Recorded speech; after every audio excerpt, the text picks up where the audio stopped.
என்னடா கூட்டத்தை காணோம் அண்ணாநர்ல. இப்ப பாரு இந்த தெருவு முட்டு கூட்டம் இருக்குன்னே போட்டாங்கடா இல்லையா? போடல இன்னும் ஓடேக்கா. ஏய் தெரு மாதிரி வந்துட்டோம் விஷானே. இந்த தெரு தானே. ஏய் லூசு, எவ்வளோ கடை இருக்கும்? நான் கூட தெரு மாதிரி வந்துட்டேன்னு நினச்சேன். பார்த்தா அண்ணா நகரில் இதே தெரு தான். முன்னாடி இந்த தெருவில் நடக்க கூட முடியாது. இன்னைக்கு ஒரு கடை கூட காணோம். இந்த கடைகள்லாம் எப்போ வரும்னு தெரியல. இன்னைக்கு டேட்டு 30 கிச்சன் தான், ஆனால் இன்னைக்கு கிடையாது. சரியா? நான் கேட்கவே இல்லையே ஷவர்மா. நாளைக்கு வாங்கி. எது பெட்டர்தான்னு கேட்டேன். ஷவர்மாவே வேணாப்பா. ஷவர்மா ஏன்டா? ஐயா வெளி சாப்பாடே வேணாம், நான் வீட்லேயே சாப்பிட்டுக்கிறேன்.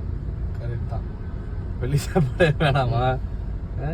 ஆக்சுவலி சாப்பாடு நைட்டில் சாப்பிட்றத எனக்கு தெரிஞ்சு அவாய்ட் பண்ணணும்னு நினைக்கிறேன். இப்போ நிறைய நோய் வர ஆரம்பிச்சிருச்சு. ரீசெண்டாக எனக்கு தெரிஞ்சவர் கூட சொன்னார், ஒரு டாக்டர். இன்னைக்கு ரீசெண்டாக நிறைய கேன்சர் அது இதெல்லாம் வருதான். அது என்ன காரணம் அப்படின்னா நைட்டில் சாப்பிட்றதும். ஆக்சுவலி இதே நம்மள தான் எடுத்தும் போடுறோம் நைட்டில் இங்கே இருக்குன்ட்டு. ரெண்டு விஷயம், போய் சாப்பிட்றது அவங்க விஷயம். ஆனால் சாப்பிடாம தவிர்த்தா கரெக்டாக இருக்கும். ஒரு 9 மணிக்கெலாம் சாப்பிட்டானா ஓகே. சரி பாருங்க, பாரு அண்ணா இருப்பார். சுத்தமாக ஆளே காணும், எங்கேயுமே ஒருத்தர் கூட காணும். ஸோ விரிச்சோடி போய் கிடக்கு. அப்புறம் வந்து தையலை வந்து பார்சல் ஒன்லின்னு மட்டும் ஒரு போர்டு போட்டிருக்காங்க ரோட்டில். எனக்கு தெரிஞ்சு இந்த 2 கடை தான் இருக்குது. ஜாம்ஜாம் கடையாக வச்சுருக்காங்க. ஜாம்ஜாமில் திருப்பியும் கூட்டம் வந்துச்சு. இங்கே இல்லாதனால ஜாம்ஜாமில் திருப்பியும் டாக்டர்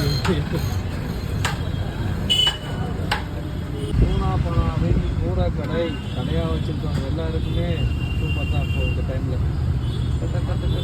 சோனாபாடா. ஸோ யாரெல்லாம் இந்த ஏரியாவில் எந்தெந்த கடையெல்லாம் மிஸ் பண்ணுறீங்கன்னு சொல்லுங்கள். ஸோ உங்களுக்கு பிடிச்ச கடையும் சொல்லுங்கள்.